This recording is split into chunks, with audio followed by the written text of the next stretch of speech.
Ora bem, aqui isto diz que já está a gravar. Para o vídeo desta semana, eu vou-vos falar do novo negócio do Elon Musk, da Intel, da saída dos Emirados Árabes Unidos da OPEC e da OPEC+. Vou-vos falar também do modelo da Moody's e o perigo desta estagflação e algumas estratégias de proteção e investimentos.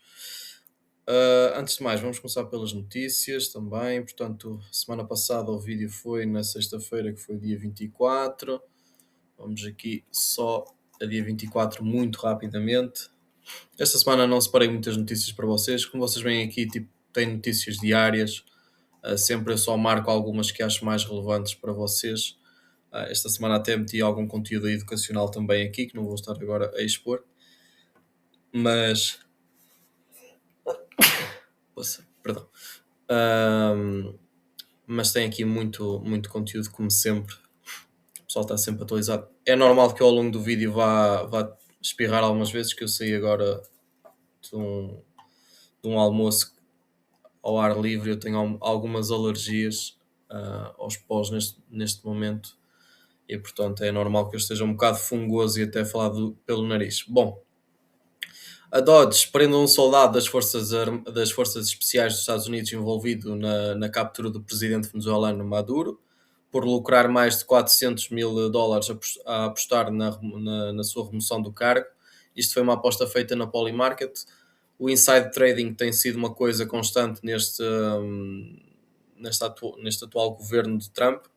Um, Trump já comentou e disse que isso agora seria algo normal.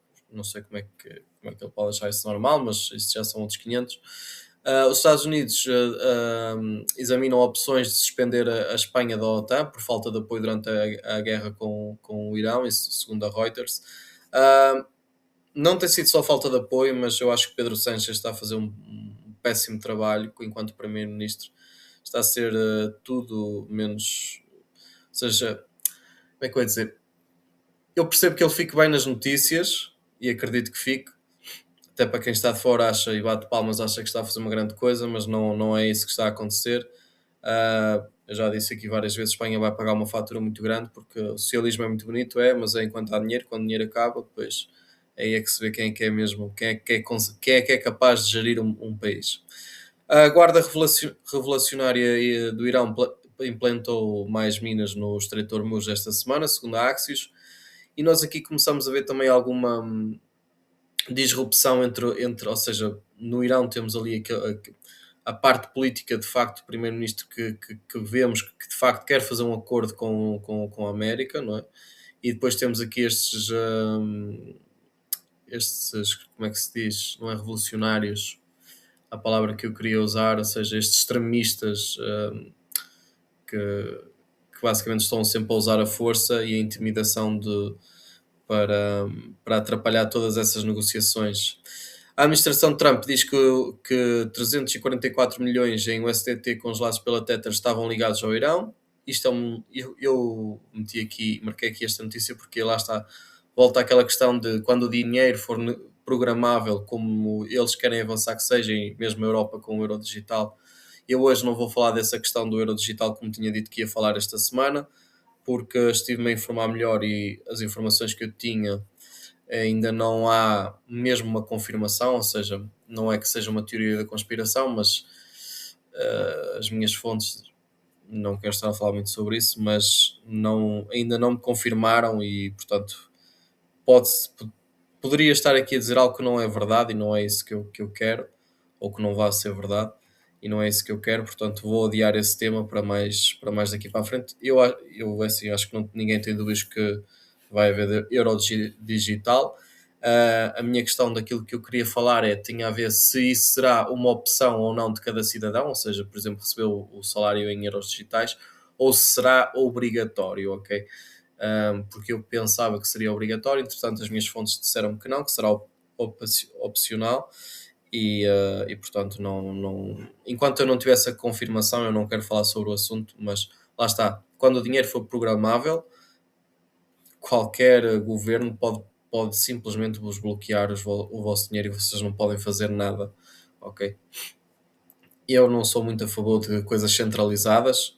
Interligação sim, ou seja, entre países, como por exemplo vocês estão na Alemanha ou em Portugal e têm acesso aos vossos documentos fiscais, ou seja, ao vosso bilhete de identidade e assim, isso sim, mas centralização não é algo que eu não gosto muito, mas pronto.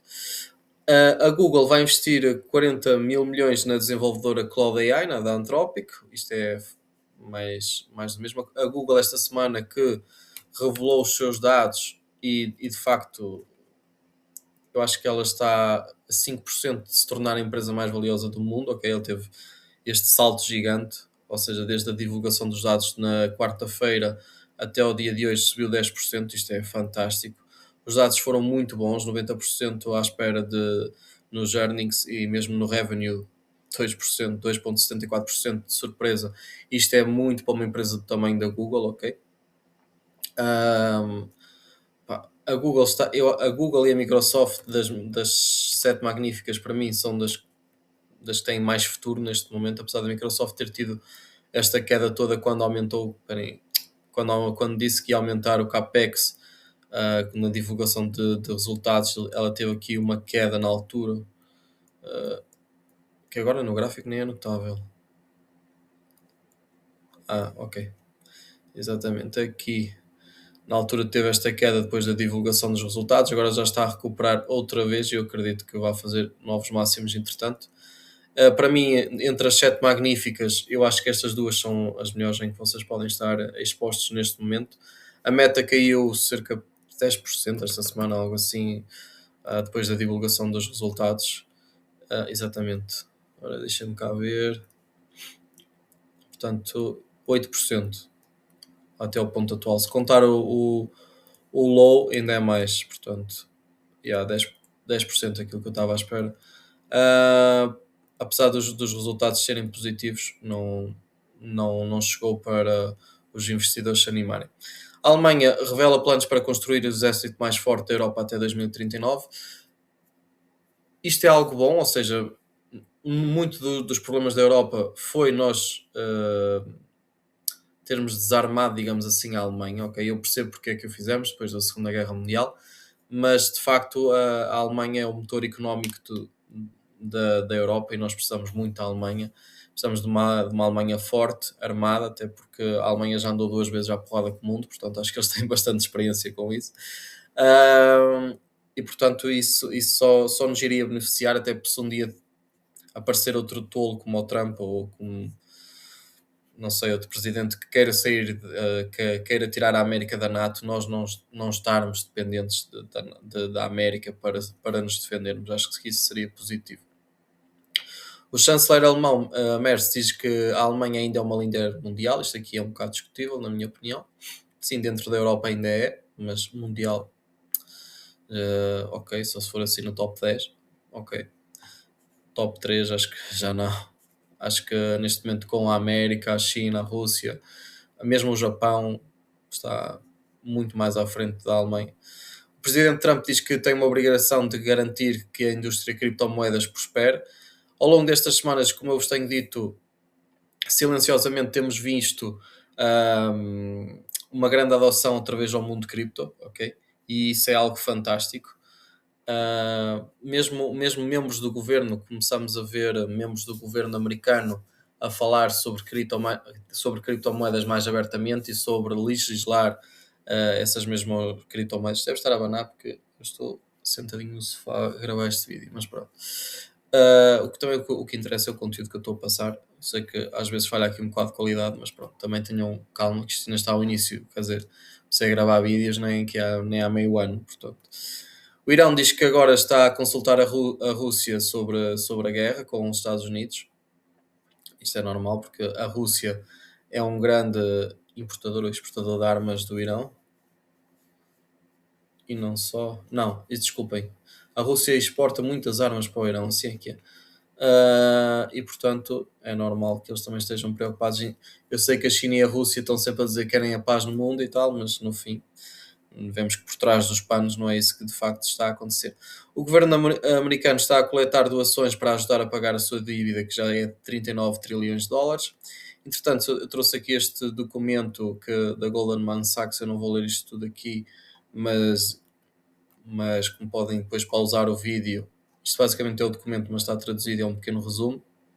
É o que aconteceria se o barril de petróleo continuasse a subir. Eu acho que no fim de maio, isto foi sempre a minha previsão já desde fevereiro, que desde maio, que o mês de maio para mim seria o último mês de guerra, mas vamos a ver. Até porque acho que foi há 40 minutos atrás, eu meti até agora no grupo, saiu uma notícia que o Irão acabou de enviar uma última proposta, ou seja, para os Estados Unidos, por meio do Paquistão, para, para encerrarem a guerra. Portanto, aliás, a economia do Irão deve estar completamente devastada. Os danos devem ser muito maiores do que aqueles que são relatados. Claro que a América tende a exagerar um bocado, mas eu acredito porque 90% do tráfego do Estreito de Hormuz diminuiu em relação ao período antes da guerra, o que é normal, e agora com o bloqueio mesmo americano, isso ainda pior. Um super iate de 500 milhões de dólares de um oligarca russo sancionado atravessou com sucesso o Estreito de Hormuz, apesar do bloqueio, utilizando uma rota segura do Irão. A minha pergunta é o que é que um oligarca russo neste momento está a fazer ali. Por isso, deixo para vocês pensarem.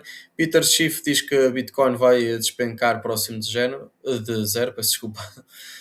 Bitcoin tem-se portado muito bem, aliás, hoje está a subir quase 3%, salvo erro. Deixa-me confirmar. Hoje está a subir 2,86%, como podem ver acolá. Está nos 78 dólares. Isto é no gráfico diário. Desde fevereiro, sinceramente, acho que está a ter um bom comportamento. Teve aqui algumas fases que desceu, mas não desceu abaixo dos 60 mil dólares, nem muito perto dos. Sim, eu sei que muita gente estava à espera dos 58, mas eu disse na altura, quando fiz aqui uma análise, até acho que ainda está aqui, exatamente que este nível aqui ia ser difícil, mas pronto, que se chegasse aqui muita gente iria comprar, porque muita gente estava à espera desse nível. Tinha falado com várias pessoas que dentro de fundos que conheço e que estavam à espera destes valores aqui, dos 56, 54. Mas pronto, não aconteceu. Eu sinceramente achei que aqui seria o fundo, mas posso estar enganado, ainda pode vir a descer mais. Continuando com as notícias. No início deste mês, o senador John Fetterman divulgou a compra de ações da Micron Technology, que é uma empresa de semicondutores, e a Micron recebeu 6 bilhões de dólares por meio da lei de chips, a maior concessão feita no âmbito do programa. Atenção que este senhor faz parte do Comitê de Comércio do Senado, ou seja, pensem em Portugal, ou seja, pensem no membro do Parlamento do Ministério do Comércio, ou seja, tem autoridade para fazer isto acontecer, digamos assim, ele comprou a ação. E obviamente que depois as ações subiram 60% desde a sua compra relatada. É assim, a Micron tem sido uma das empresas que mais tem valorizado, ou seja, os chips, como a Samsung também, e não só, têm valorizado bastante.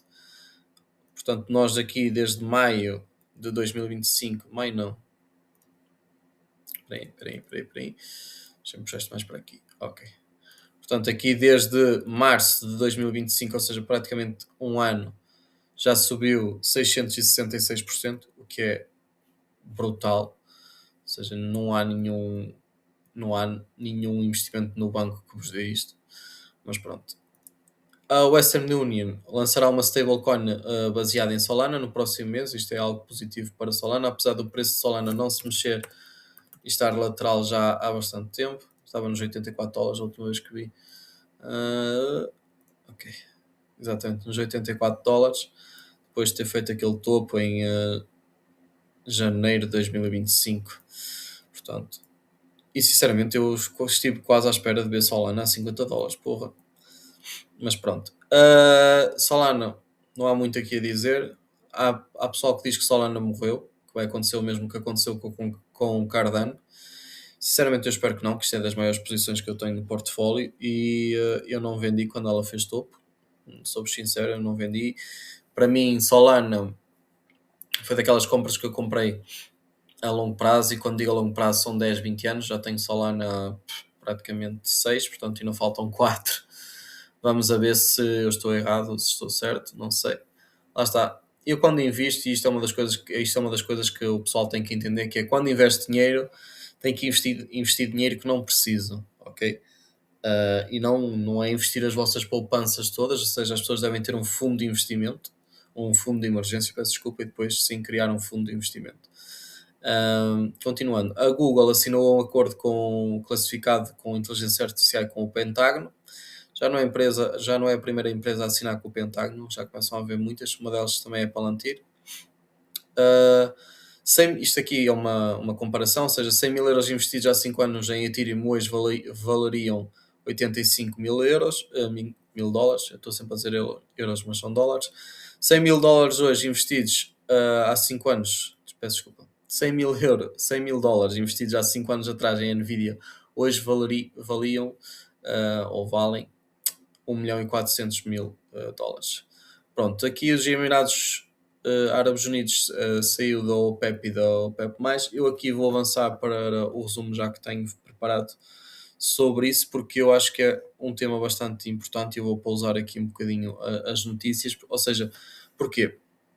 Os Emirados Árabes Unidos, isto agora estou a olhar para as notas, por isso é que estão a ver de lá.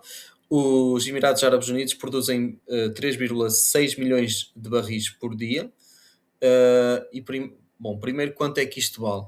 Não é? Temos que perceber quanto é que isto vale. Isto é mais ou menos 3% do mercado mundial, tendo em conta que é um país pequeno e com a mesma população que, por exemplo, Portugal, ou seja, são pouco mais, ou mais ou menos 10 milhões de habitantes. Isto significa que a OPEP deixa de ter um membro. Para quem não sabe, a OPEP é um cartel, ou seja, controla os preços. Por isso é que às vezes ouvimos notícias do género, a OPEP vai produzir mais 1000 barris por dia ou cortar a produção. Porquê? Porque quando os preços oscilam muito, ou seja, mesmo para cima ou para baixo, quando há uma oscilação, eles fazem uma decisão para controlar os preços. Eles não querem também que os preços deixam muito. Para vocês terem noção, os maiores produtores da OPEP, eu penso que neste momento os Emirados Árabes Unidos são o terceiro.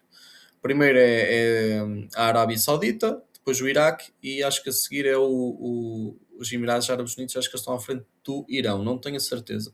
Se não forem o terceiro, são o quarto. Portanto, o principal membro deste cartel é a Arábia Saudita, como eu estava a dizer, e o que tem feito até um bocadinho de balança no meio disto tudo, só que há aqui algumas divergências entre eles, ou seja, um deles apoia um lado mais extremista e outro nem tanto. E isto não beneficia em nada a Arábia Saudita, até porque a Arábia Saudita não tem uma economia tão forte como os Emirados Árabes Unidos, né, que são 7 ali, países árabes unidos, Emirados Árabes Unidos. Portanto, e, obviamente, os Emirados Árabes Unidos têm, por exemplo, Dubai já praticamente não vive da economia de Dubai, já não vive de petróleo, vive praticamente de turismo.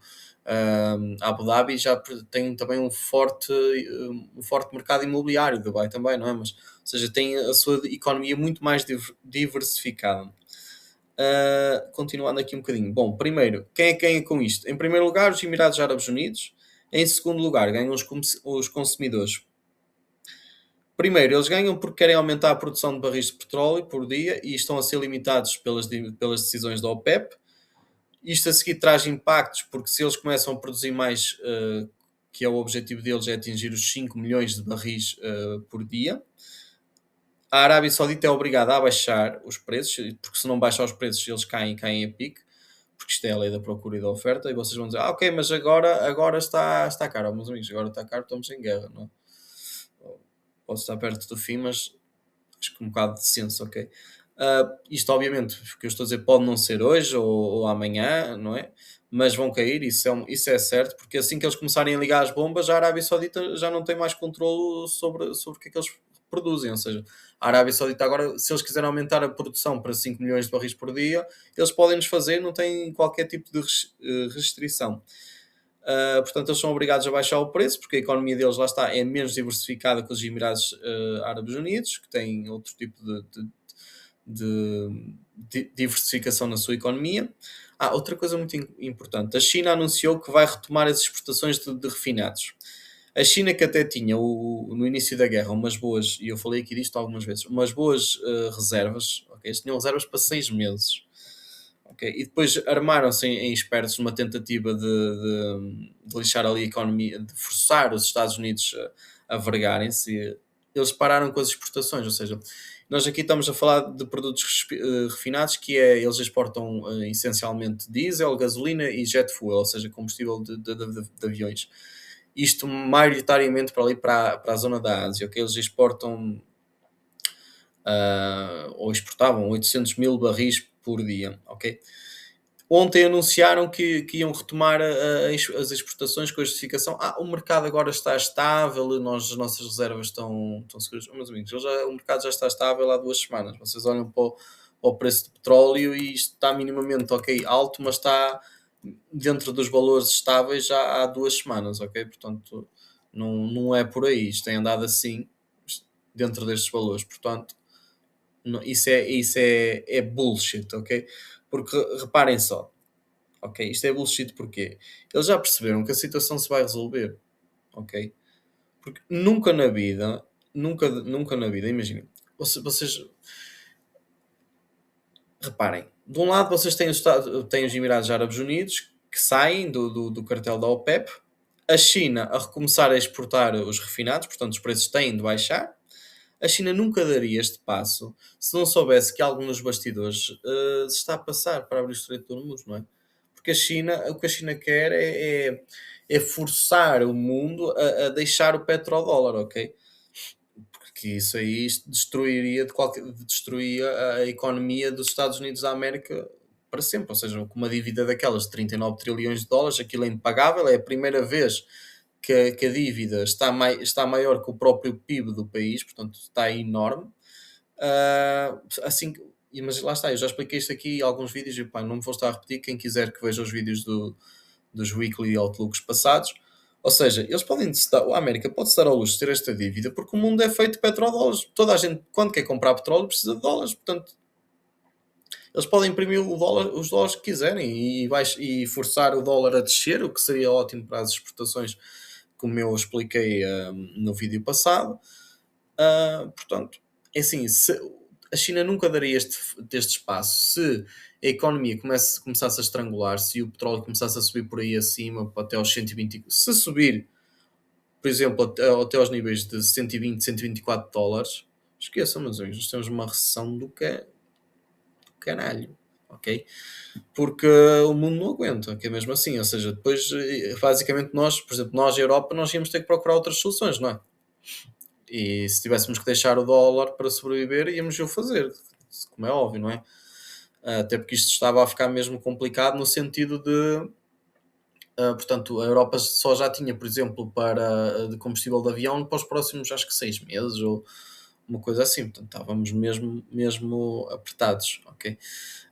Por outro lado, os Estados Unidos estão a importar petróleo bruto da Venezuela e a exportar diesel, gasolina e combustível de aviação para a Europa. Como a Venezuela não está mais a enviar petróleo para a China, ele está aí principalmente para as refinarias do Texas e na Índia, então essas refinarias estão a enviar gasolina, diesel e combustível de aviação para os mercados desesperados na Ásia e na Europa. Ou seja, a nova superpotência energética, como eu já disse aqui várias vezes, é os Estados Unidos. Mesmo que o Estado esteja fechado, os Estados Unidos estão-se borrifando para aquilo, para não dizer outra coisa, ok? Porque eles estão bem, eles continuam a ser um dos maiores produtores do mundo de petróleo, eles continuam a ter reservas gigantes e agora que controlam o petróleo da Venezuela ainda muito mais, ok? Se vocês repararem, vocês nunca mais ouviram uma notícia sobre Maduro, ok? E não é como o julgamento de José Sócrates, que começou em 2014 e ainda decorre e agora até os processos de corrupção já prescreveram esta semana. O juiz que estava à frente do processo de Maduro tinha 98 anos. Imaginem lá. Se isso fosse em Portugal, o juiz já estava morto.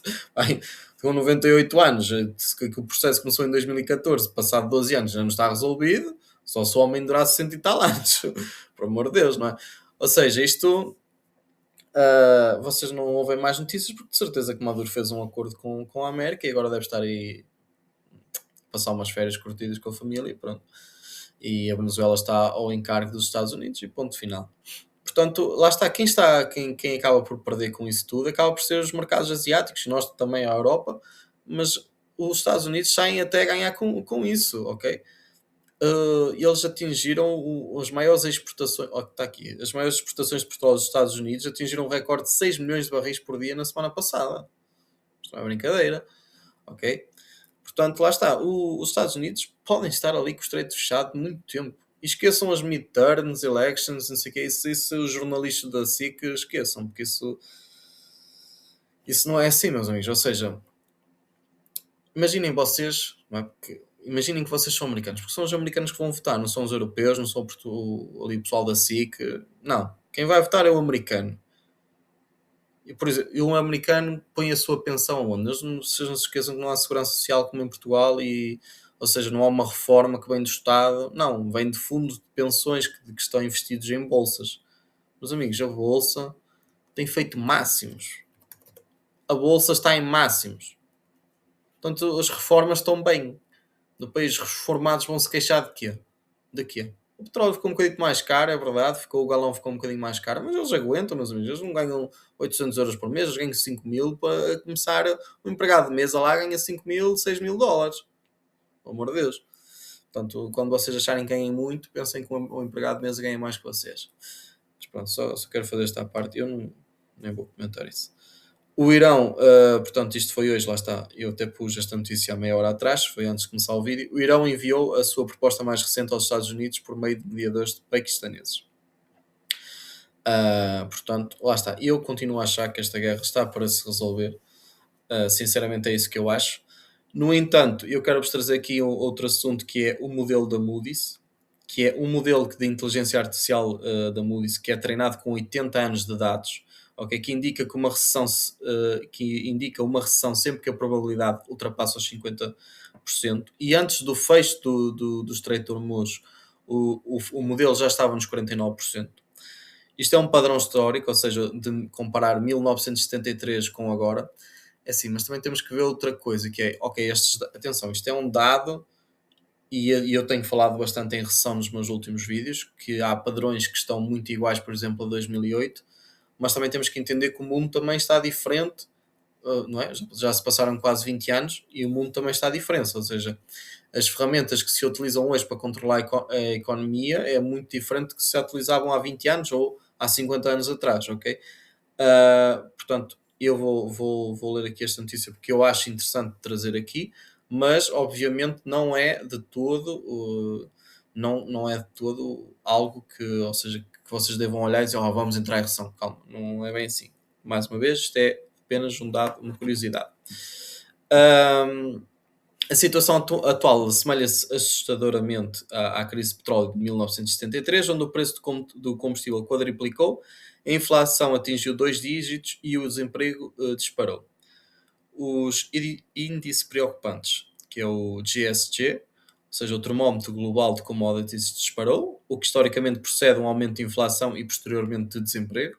Acho que esta parte não vou explicar porque acho que toda a gente consegue acompanhar.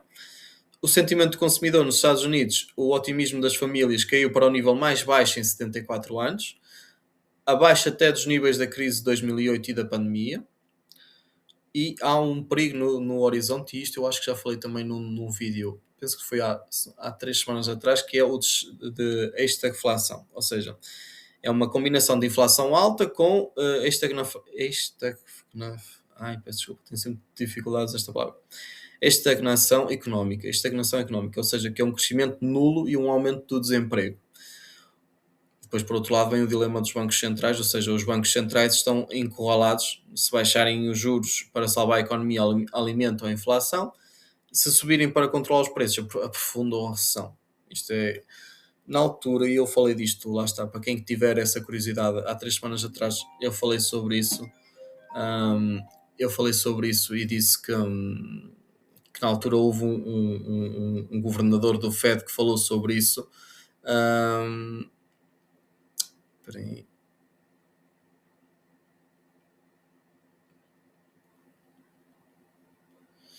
Peço desculpa. Ou seja, Onde é que eu ia? Ah, sim. Ou seja, há um livro até de um presidente do Fed que aconteceu algo muito semelhante com aquilo que está a acontecer agora. Ou seja, hoje em dia temos aquela briga entre o presidente atual do Banco Central americano, Jerome Powell, que até saiu esta semana, a sua última reunião, e o Trump. Na altura tivemos um presidente também a fazer. hum,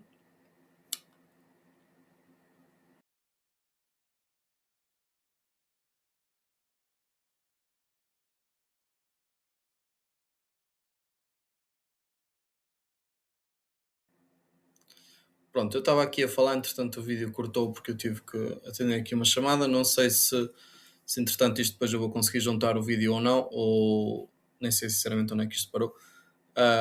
Ou se depois farei dois vídeos com uma parte um e a parte 2. Pronto, peço aqui desculpa. Estava aqui a falar até porque na altura havia uma birra com o presidente do Fed sobre, nessa altura, porque o presidente queria baixar a inflação, queria que houvesse corte de taxa de juros e o presidente daquela altura não o queria fazer, muito semelhante ao que está a acontecer agora. E há até um livro sobre isso, para quem tiver interesse. Eu falei disso há 3 semanas atrás. Pronto, falando agora aqui um bocadinho do novo negócio do Elon Musk, eu não sei, ok, que é a TerraFab. Não sei se já tem aqui alguma coisa ou não. Exatamente, já está aqui, que é o Tesla, SpaceX e XAI. Ou seja, isto aqui, o que é que vai ser?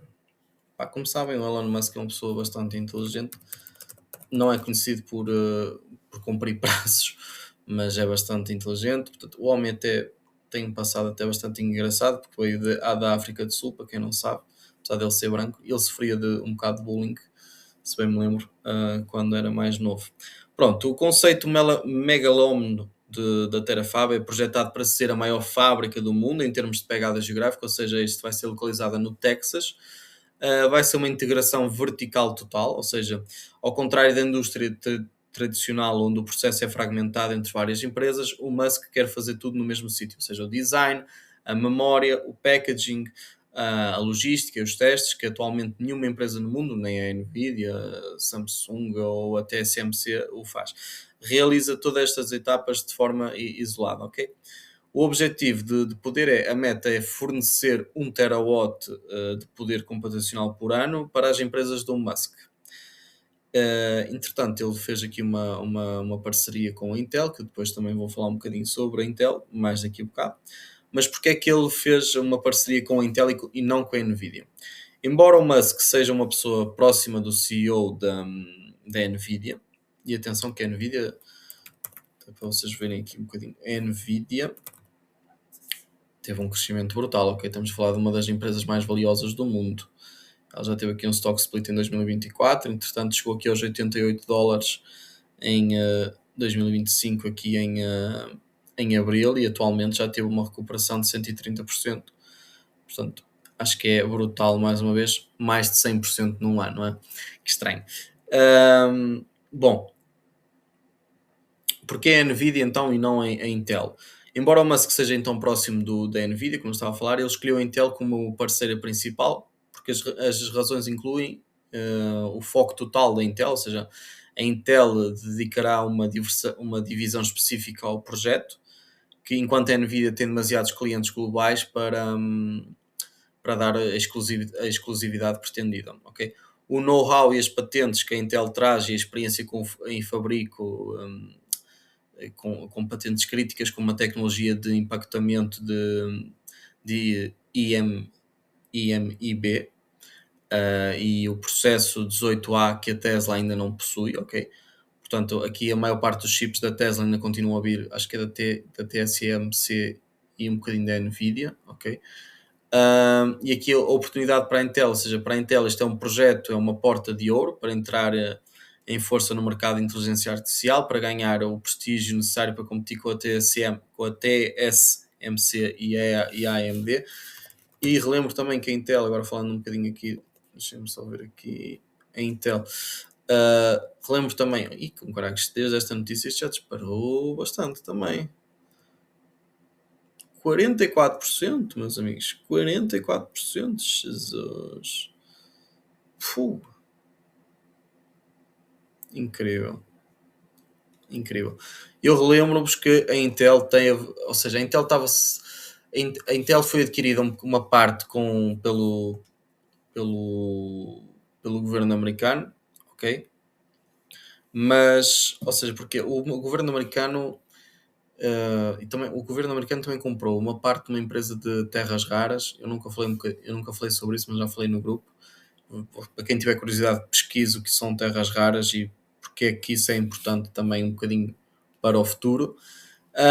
Mas no que diz respeito a, ou seja, no que diz respeito à Intel, ou seja, ela estava, não é que ela estivesse a ser too big to fail, mas eles compraram-na porque viram que é necessário uma empresa de chips e de processadores e de semicondutores como a Intel. Ok? Ou seja, a Intel teve aqui uma valorização fantástica. A Intel vinha de uma desvalorização já há uns anitos para cá, ou seja, aqui desde os anos. Eu não vou contar isto aqui porque isto aqui foi os booms do início da bolha .com, ou seja, aqui mais ou menos desde da bolha da pandemia, ela desceu aqui 63%, andava aqui muito de lado, até, aliás, até chegou a descer ainda mais, ou seja, aqui até mais ou menos até fevereiro do ano passado, ela desceu 73% desde os seus máximos, que era na altura os US$ 68, chegou a valer quase US$ 20, US$ 20.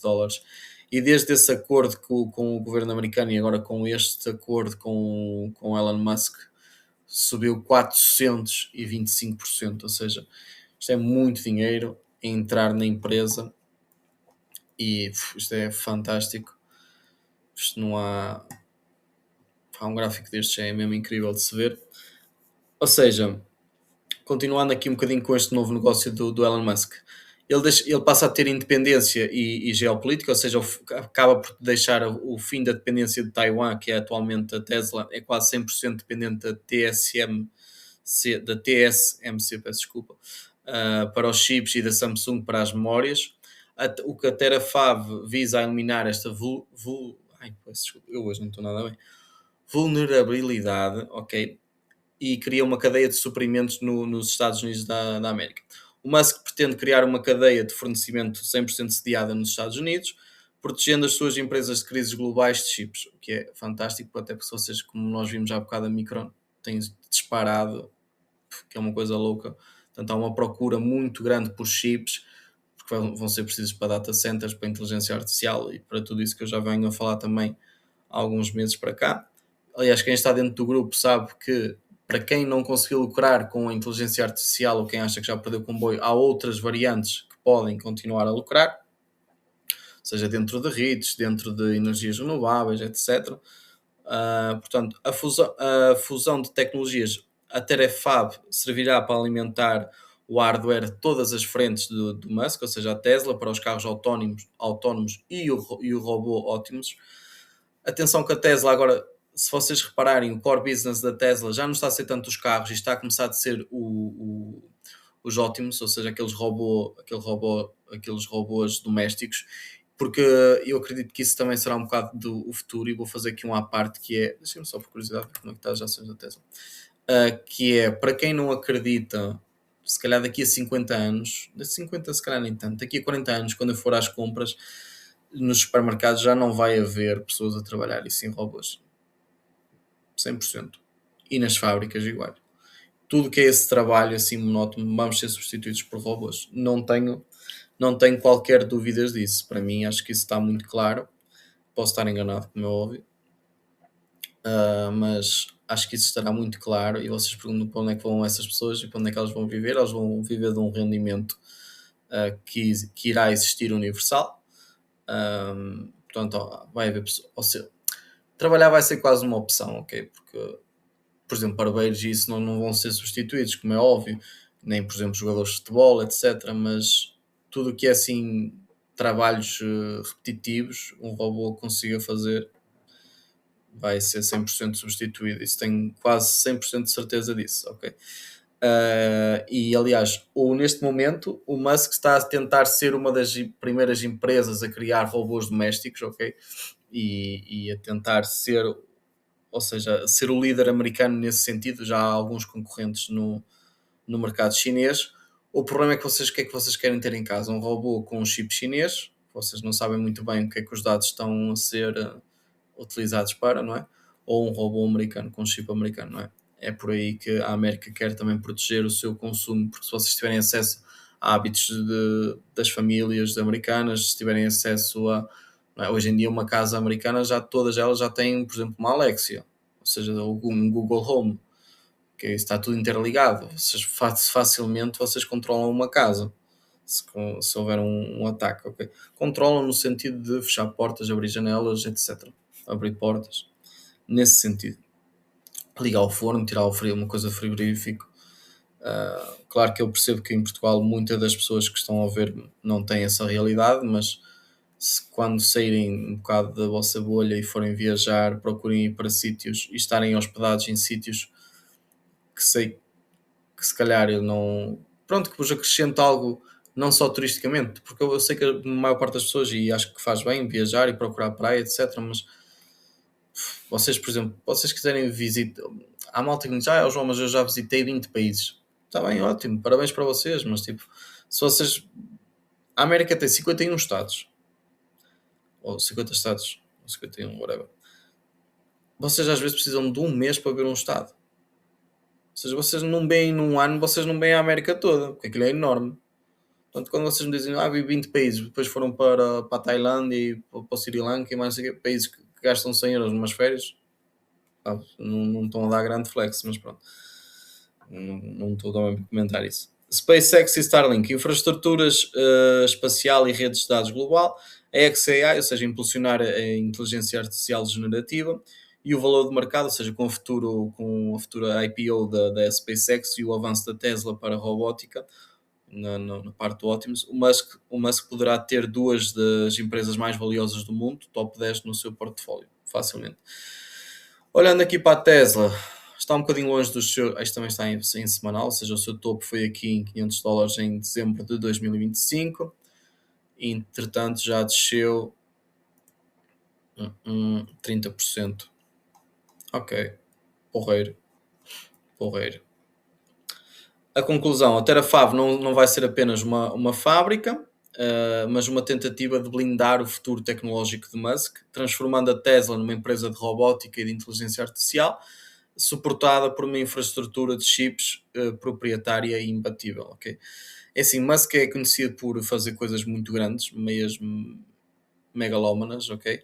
Mas não é muito bom cumprir prazos, ou seja, ele estava, por exemplo, no caso da Tesla, ele estava sempre a dizer que os carros se iam conduzir sozinhos, já diz isto desde 2020 e pá, hoje é 2026, que aquilo conduz, mas convém olhar para a estrada, porque ele não se desvia, por exemplo, em Portugal é impossível, que é só buracos, mas aqui, pronto, aqui é tranquilo, que aqui não há buracos, ou é muito raro se ver buracos, quando se vê 3 dias está resolvido.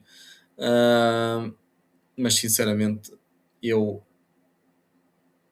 acredito que isto vai ser uma grande especulação e vai trazer muito dinheiro para o mercado, o que é bom.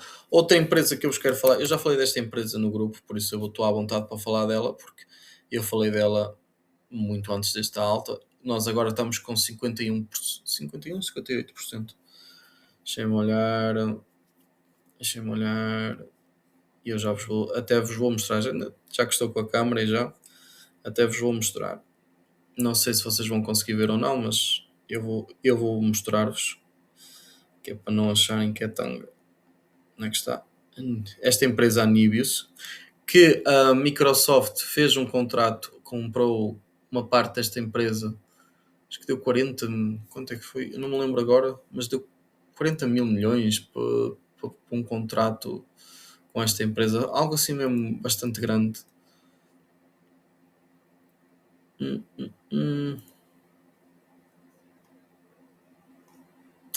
Já foi há uns tempinhos. Eu já falei desta empresa no grupo ano passado. Pronto, olhem, para vocês estarem a ver, eu não queria mostrar os valores.